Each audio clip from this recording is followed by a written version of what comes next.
Welcome to episode 145 of Angela Watson's Truth for Teachers. I'm your host, Angela Watson, and I'm here to speak life, encouragement, and truth into the minds and hearts of educators and get you energized for the week ahead.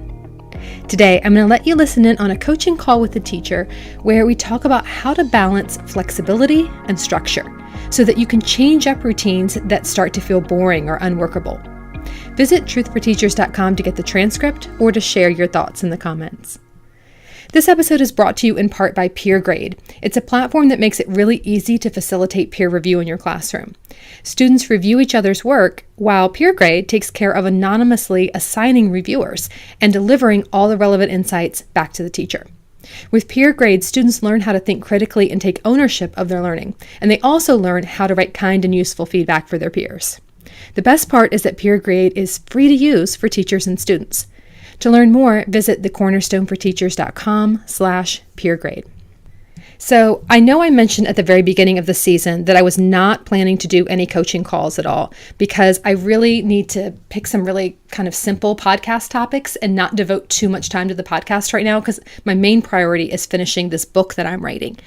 But when it came down to it, I just missed coaching. I just love talking with teachers one-on-one, mostly because I know how powerful it is. There's a lot of times that people are right on the cusp of a breakthrough. And if they just had someone to ask them the right questions and affirm their intuition a little bit, they could have big transformations in just a couple minutes of conversation. So I decided to just set aside one Saturday in October, and I just did a whole bunch of them back to back for graduates of the 40-Hour Teacher Workweek Club. So I'm going to go ahead and include one of those coaching calls this season, and that's what you're about to listen to. It's with a teacher named Amy. You're going to hear us cover this topic today from a few different angles. First, we're going to talk about what happens when you create routines for your planning time, and then stuff just keeps cropping up, and you feel like you're never getting that planning time, or you're not able to use the time in the way that you planned. I think everyone can probably relate to that, right? Then we're going to talk about how we sometimes create really effective routines that work for a while, but then those routines stop working. Either because it's a different season of the school year and the responsibilities are different, or just because we ourselves don't feel like sticking with things anymore. We're just kind of tired of our own routines. Amy and I both feel like that a lot, so we kind of talk that through together. And we end by talking about being in touch with what works for you from one day to the next. So being really intentional about what we're saying yes to and why we're saying yes. It's really easy to fill your time with more work because there's always something more that you could do. And in many ways, teaching is a hobby as well as a job. You enjoy a lot of these tasks, but the hobby of teaching can easily crowd out all of your other hobbies. So we end the call by stepping back to think about the big picture. How do I want to be spending my life? What do I want my days and routines to look like? What is my legacy going to be? How can I create space for flexibility so that I can pursue the things I care about without having every second of the day pre-scheduled and already committed? So let's dive in here now with Amy. The whole first month of school has been intense. I've been working like 10 hours less than I did last year. So that's awesome. Mm-hmm. And last year, one thing that I kind of did off and on was setting aside a day for my planning period of what I wanted to do. So like Monday, I focused on communications and emails. And then Tuesday, I tried to like plan one content area. And then for like the next kind of long-term time frame. And then Wednesday, I tried to make some copies for the like upcoming week. And then Thursday, I think, was our team meeting. And then Friday, I tried to like wrap up paperwork for the week and clean out my inbox and like get ready for the week ahead kind of thing.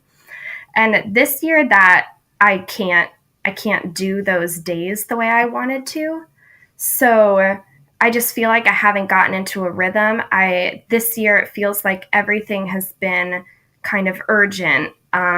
We just got this new system for inputting all of our reading data, and that had to get done kind of soon, but it's the whole like system keeps breaking. So, it's like there's all these little things that keep kind of interrupting me from getting into deciding what I'm going to do each day. And I feel like if I could just set that ahead of time, then I could follow my to-do list and I could make that progress, but it doesn't seem like that's happening. And I don't know what to kind of set aside each day for. And also, Friday is now our team meeting. And Friday, I really like to kind of close out the week, but I don't want to stay super late at school because I'm really tired. So it's just not productive. For all of these like urgent things that just keep coming up every single week, do they need to be done during your planning period? Could you maybe keep your planning period the same and then do those things either before school or after school? For some things, yes.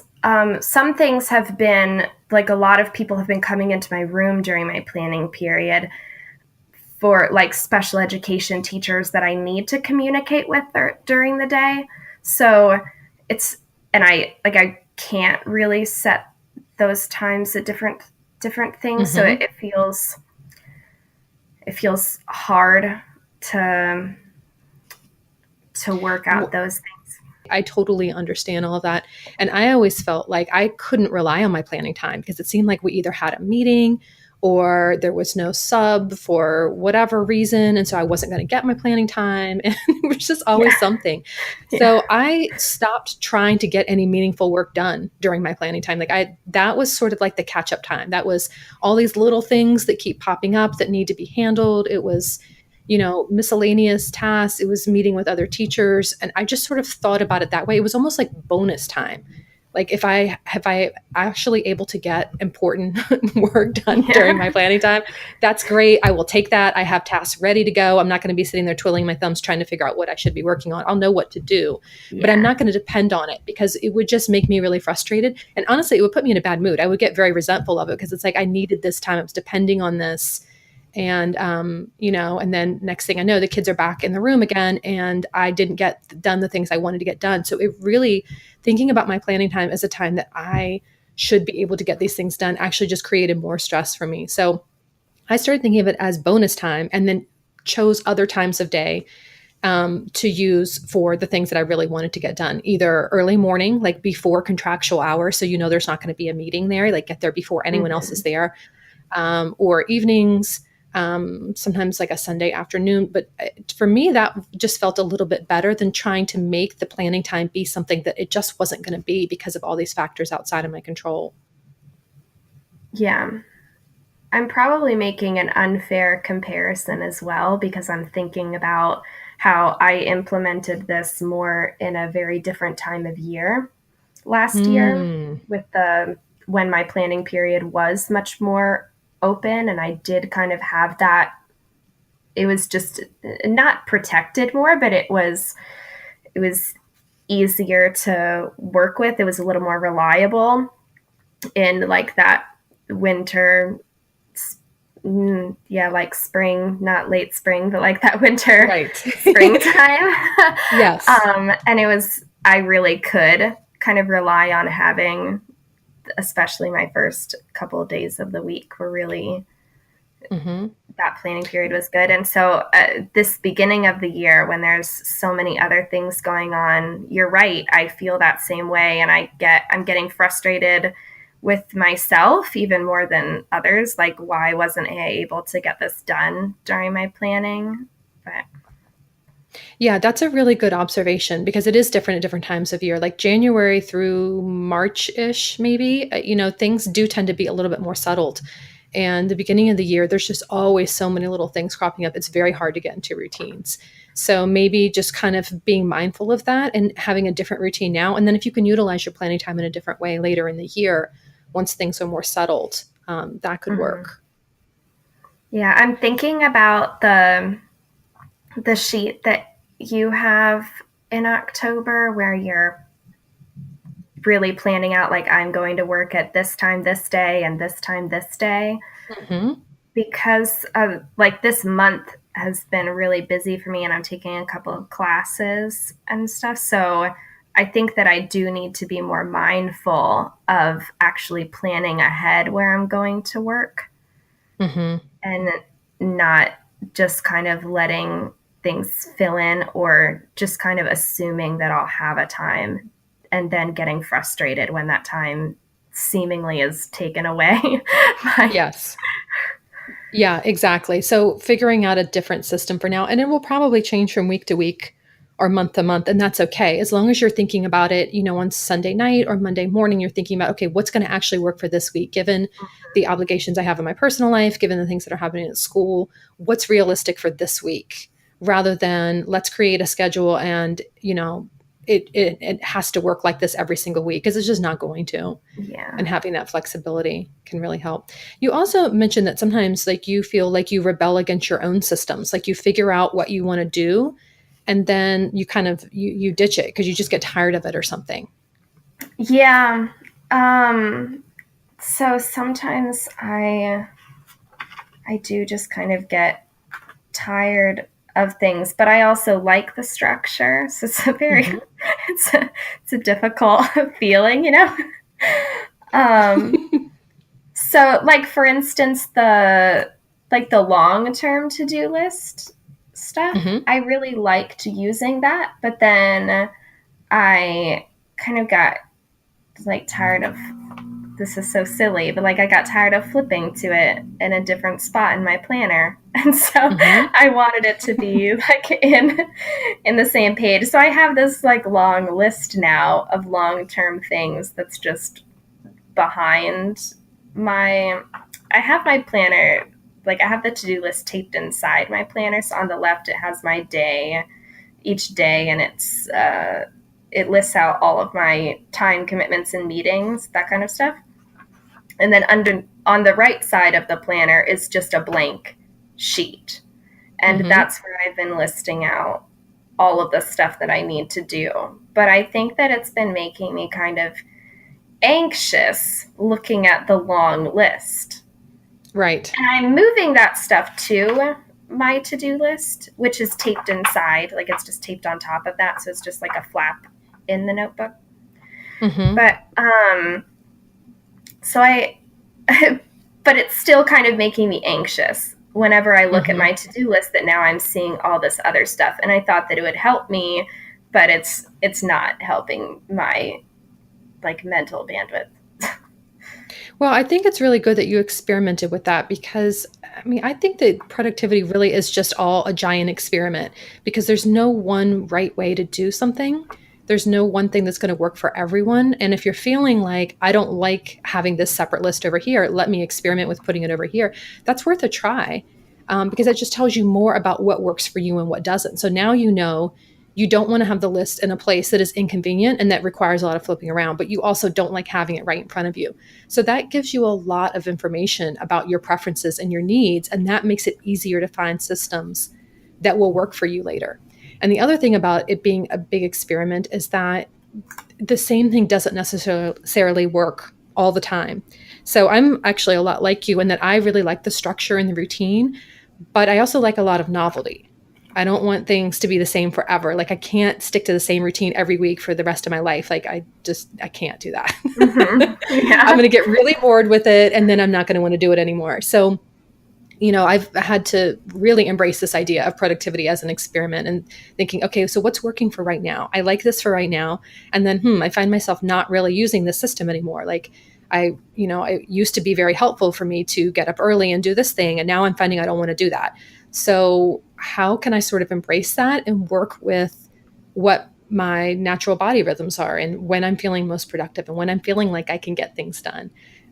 What's a different structure that I can have? So it doesn't have to be the same thing all the time. It's just about what is working for right now, especially when you're dealing with a profession like teaching, which is so seasonal and the workloads and the demands are so different from, quarter to quarter, sometimes even from month to month. Mm-hmm. Thinking about it in a really flexible way is just like, okay, what do I need right now? Let's just find something that works for now. And then when I find that doesn't work, I can do something else. And that will kind of keep things fresh for me too and not make me feel like I'm locked into this routine now that I don't have any choice in and I'm stuck with. Does any Yeah. of that resonate with you? Definitely. Because, like, one of the self care things that I implemented long time ago was like getting up every morning and doing yoga and my sun salutations, because I really Hmm. liked starting the day that way. But then just over the past couple weeks, I'm like, I don't like this anymore. Yes. But I still love yoga and sun salutations. And so I started doing some in the evening, and I was like, it's okay. Like, and I don't need to be like upset just because it was working for me then. Doesn't mean that like it has to work for me now. Yes, Um, exactly. It doesn't mean that you did anything wrong or that, you fell out of this routine, you had this routine and now you're not sticking to it. I'm actually the same way with yoga. When I first started doing yoga, I was like, this is so good. I should start my day like this. And then there's just a lot of days when I just don't. Like, I just don't want to. It's cold and I just don't yeah. want to or whatever. And I've had to do the same thing as you, is just realize like, okay, this can still be part of my life, but it doesn't have to be. I don't have to be that person who gets up at 6 a.m. and does yoga every single morning for 45 years. Like, that Yeah. doesn't have to be me. Sometimes now I do it in the afternoon. Sometimes it's Yeah. 5 minutes. Sometimes it's 45 minutes. Sometimes I go to a Hmm. class. Like, if you know you're a person who likes to switch it up, then you can kind of embrace that and not make yourself feel bad about it. Okay. Yeah, that's good to remember. You mentioned also that when you free up time and you have these other things that you want to do, that sometimes it doesn't end up happening because you find yourself filling the time with more work. So, Yes. like you had said, go ahead, go ahead. You sound ready to talk about that. Yeah, like this fall, I decided that, well, I still said yes to tutoring this one kid because it's like a really nice family, and Hmm. it's, so I accepted doing that again. And then I'm taking 3 classes right now, which I enjoy. I like taking classes, but it kind of worries me sometimes that my natural inclination is to not necessarily focus on some of those longer term goals. Like, I really would like to write, and I there are things and creative projects that I like to do at home. I like to paint. I like to volunteer with different stuff, and um, I there are certain things that I have let go of or not ever really started. And when I first started teaching, I thought, oh, I don't have time for this. And then Hmm. I kept thinking I would have more time, and I do, but I fill it with more things. um, Yes. and so That, I guess that's just like something that concerns me. Like, why do I feel like I have to fill it up with more things related to school that I enjoy? But when can I say it's okay that it's it's okay right now. I don't have to keep learning everything for mhm. for now.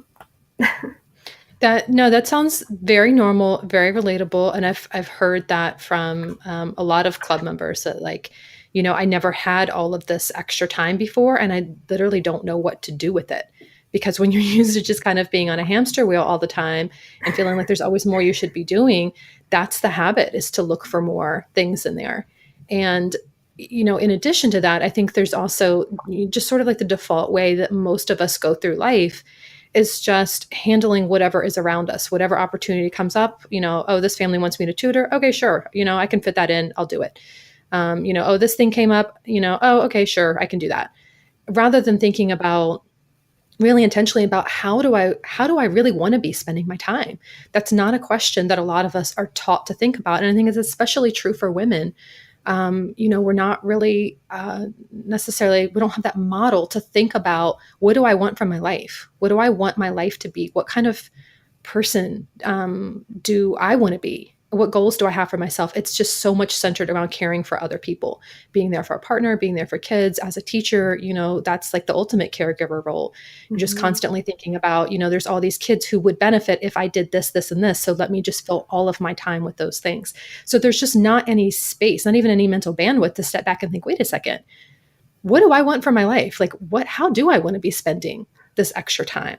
So I think that's really normal. I think a lot of people go through that, and it's a matter of changing your habits, because before you didn't have enough time that it really would make sense to start. Like if you're only going to be able to write for, maybe like once every other week, well, it's really hard to get, you're not going to get anywhere. It's not going to feel good to you. And you're just going to feel like, I might as well not even try.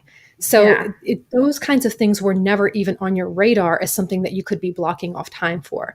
And now that you have freed up some time and you could be blocking off time for those, it's a matter of just changing your habits and thinking, okay, when I look at this week ahead, I know that I want to write or I want to paint or whatever. How can I schedule some of those things in first so that when, 7 p.m. rolls around, I don't just start looking for, more lesson ideas online or start, filling my time with something else, but I actually get into something that I wanted to do because I've scheduled it in. I've set aside time in my schedule for doing this thing. Yeah. So, I mean, now that I have like these like evening classes that I've been doing, perhaps like as soon as one of those ends, I can just replace that block of time. And like it's already in my schedule. So as soon as it's gone, I can just kind of say, now this time I'm going to be working on it. Yeah. And be flexible with yourself, because you will probably be the type of person like I would be, where that time too, now it's Tuesday at 7 p.m. Like, I don't want to write. I don't want to paint. And that's okay too. That's okay too, because then you can do something else. Then you can say, well, I also need to get the laundry done or whatever, something else that needs to be done. So do that. And then in the time that you had set aside on Saturday for running those errands or doing that laundry, well, now you have that free space to write. So you can kind of switch things out. But the idea is that you're just having more blocks of time there that are open for the things that you want to do, and not just necessarily filled. And that will require saying no to some good things, like, like tutoring. It's a good thing. It makes extra money. It's a nice family. You enjoy working with the student. But when you look at the big picture of your life, how do you want to be spending your time? You won't have time for all the best things if you say yes to all of the good things. So it sounds like you've eliminated a lot of the like kind of like quote unquote bad things. The stuff that you don't want in your life is out. But in order to have enough time for the stuff that is really meaningful to you, it's going to require saying no to some things that you have previously said yes to, that are good, that are nice, that make you a little extra money, and they're nice and they're helpful to people. But it's just not necessarily how you want to be spending your time right now. And reminding yourself that none of this is permanent can be really helpful. So, if you're saying no to the family for next semester, it's not no forever, I'm never tutoring again. It's just, right now I'm doing whatever this other thing is, or, I just don't have the availability in my schedule right now, but you can always come back to it. So you don't ever have to feel like I'm closing the door and saying, no longer will I ever do this, this thing that I used to do. It's just, for this season, I'm going to say no. And once you've done that, then you've freed yourself up, and people aren't expecting you to do that thing anymore.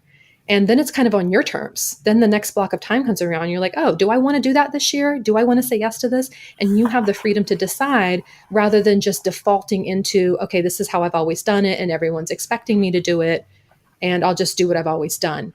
You're kind of freeing yourself up to make more conscious decisions about your time. Yeah. What do you think would make it harder for you to do that? Is there anything running through your head right now where you're like, I think I could do that, but I'm not really sure about this one piece? It's funny that you mentioned the like lesson planning example, because that is definitely like kind of my go-to then. It's like, oh, let me think about how I could change this or adapt this or look up a new idea, or let me make a new math center game, or let me like how can I make more stations? So I do enjoy those things.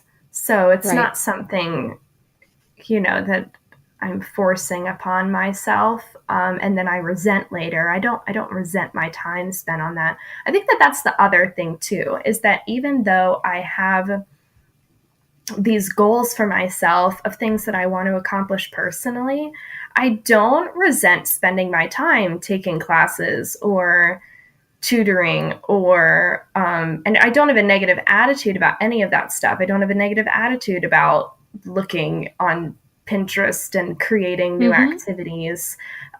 Those are all positive things. So it's more about, like you said, if I could get into a habit of writing or something and getting that same feeling from that, of I'm accomplishing something, I'm getting there, like this also makes me feel good. If I could just remind myself that I get that same feeling from other things that are for me, and not just that I get that feeling from things that are for other people too, then Yes. maybe yeah, I feel like that's what I need, is that I need to remind myself that this also makes me feel good. This also helps me feel productive and creative and, enriched in my life.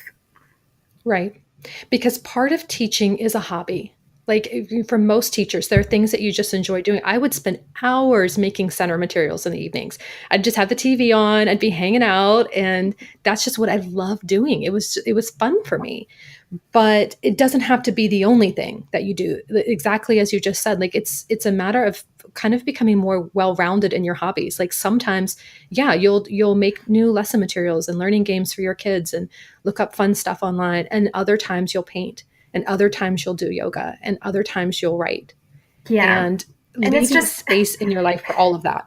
it's just Hmm. interesting because the only times this past year that I've written or that I've painted was because, I knew someone who was having triplets and I painted a bunch of different things for their nursery. And I knew Hmm. someone who was, you know, who was having some other celebration. And so I decorated stuff for them. And a friend of mine is writing a children's book, and so we swapped things. So I had to prepare stuff to be able to send to her, and then Hmm. I looked at all of her writing and edited it. I only was doing it when I knew that like somebody else was going to reciprocate and kind of benefit from this, as opposed to just benefiting me.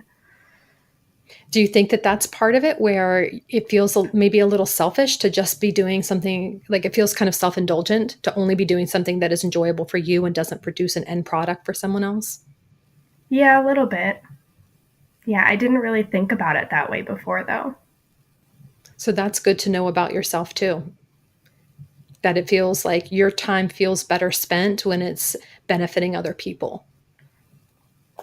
Yeah. And in some ways that can drive your decision making. Like I feel most fulfilled when I'm using my time in ways that produces something for someone else. So that's good to know about your choices.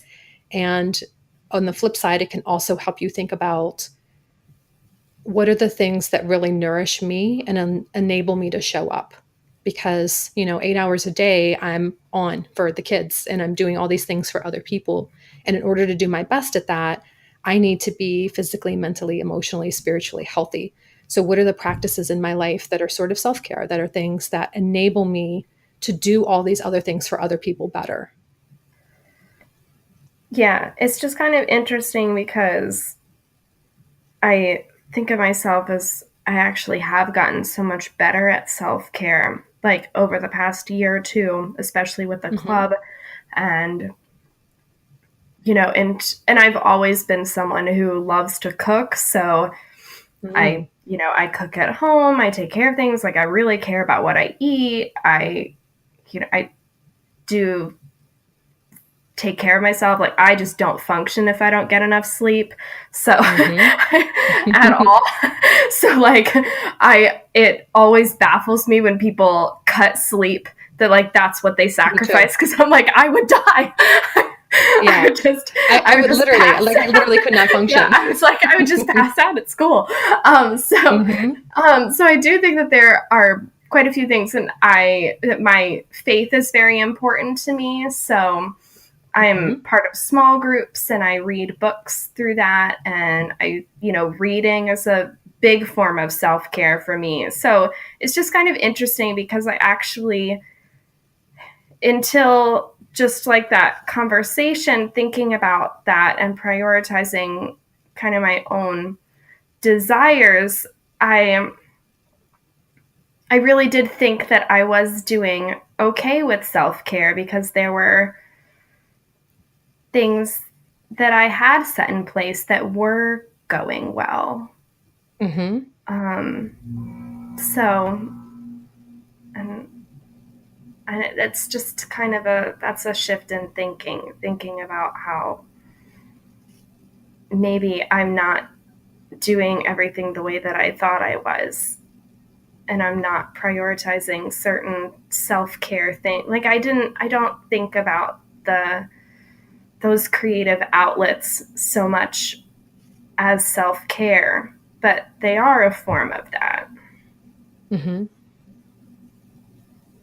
Yeah, I think it's sort of releasing yourself from these habits and these default ways of thinking and just being open to new habits and new priorities. So it's not even that, going back to the whole thing about routines, it's not that there's something wrong with you if something is working and it stops working, or you like it or you don't like it, or, you're spending too much time doing things for other people, or, maybe your self care practice isn't right. I think rather than seeing it as like there's something that you need to change or there's some like outside expectation that you need to conform to, I think just knowing these things about yourself, knowing that you like the flexibility, knowing that you feel good when you're creating things that help other people, knowing that your primary self care is sleep and eating well and those sorts of things. Yeah. All of that gives you a lot of insight as to how you want to spend your time. So the goal really is more than anything else is just being really conscious about your choices and not Mm-hmm. just, falling into, I'm working just because I would normally be working, or I'm Yeah. saying yes to this thing because I would normally say yes to this thing, but just always kind of keeping in mind what is helping me move towards my goals. How do I want to spend my life? When I look back on this time in my life, how do I want to feel like I had focused my energy and time? Who were the people that I want to look back and feel like I gave time and attention to? What are the practices that I did that made me into the person that I am today? Like, did I prioritize those kinds of things? And just keep coming back to that. And not every day is going to align with that perfectly, but when you're making your choices and when you're setting your habits, just to be mindful of it. I mean, and the fact that you already are, that sets you miles ahead of most people who just don't have the time or mental bandwidth to even think about what they need or what they want Mm-hmm. or what's really satisfying for them. So I think you are already doing quite a bit of wonderful things, and you're Yeah. just feeling like maybe it should look like something else because it looks like something else for another person, Yeah. and just figuring out what works for you, and being willing to adapt that over time and not locking yourself into this is how it has to be or I need to stick with something. Letting yourself be sort of free and flexible and being really in tune with what your body needs right now, and what you need emotionally right now or spiritually right now, and going with that, giving yourself permission, and giving yourself the space in your schedule to be able to go with that. That's huge, because a lot Mm-hmm. of folks, even when they do figure it out, they still don't have the bandwidth to do it. It's like, Yeah. oh, I know I really need to stay in and sleep and I need to eat a healthier meal tomorrow, but they're run ragged. They can't. Yeah. So the fact that you have even created space in your life where you can make some of these choices intentionally it's really, really good. Well, thank you. Yeah. So what are your thoughts here as we wrap up? What's like your big takeaway here? What's the main thing that you want to try to remember going forward? Um, just kind of what you just said, that I should let myself be more flexible. I can fall into being fairly rigid, Mm-hmm. or wanting to be that way. Like I see that as sort of a goal. Mm-hmm. Like I want to be the person that does yoga every day at this time for this amount of minutes every day. Yep. you know, Yep. wouldn't that be nice? But that's not necessarily the best thing. It doesn't have to be. It doesn't have to be a goal by any means. So I Mm-hmm. think allowing myself that, just that flexibility. The other thing about thinking of planning more as bonus time, I think that especially at different times of year, that would be a healthy way for me to think about it. Thinking about planning as bonus time when I could draw from kind of a separate list, and that I need to plan my main thing to be at a separate time of day. It doesn't necessarily have to be at the same time every day, but planning it for a separate time of day, so that way, if it doesn't get done during planning, I don't have to feel like I didn't accomplish my goal for the day. Yep, exactly. Yeah, and that's a permissions thing too. It's letting go of this idea of how you should be using your time, how planning time should go, and letting it be what it actually is in your life, in your school. Yeah. And Yeah. the way it is, it's okay. It's okay. And that's great that some teachers are able to really stick with it and do the same exact thing every single day. And it's okay that your situation doesn't really work for that. And that's, given that you like novelty and everything anyways, the fact that being able to stick to a plan only works for a couple months is probably a good thing. Yeah. Yeah. And that is part of the thing. That's one thing I tell people about teaching all the time, is that I love teaching because it's never boring. It's constantly Yep. changing. Every year you get to build off of what you learned before, but you also get the opportunity to do new things and to have a new experience every year. Thanks for listening. Have a great week. You can do this. And remember, it's not going to be easy. It's going to be worth it.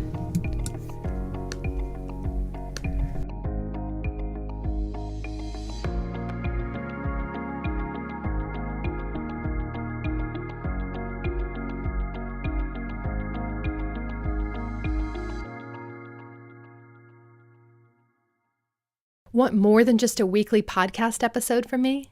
I'd love to also send you a weekly message of encouragement via email.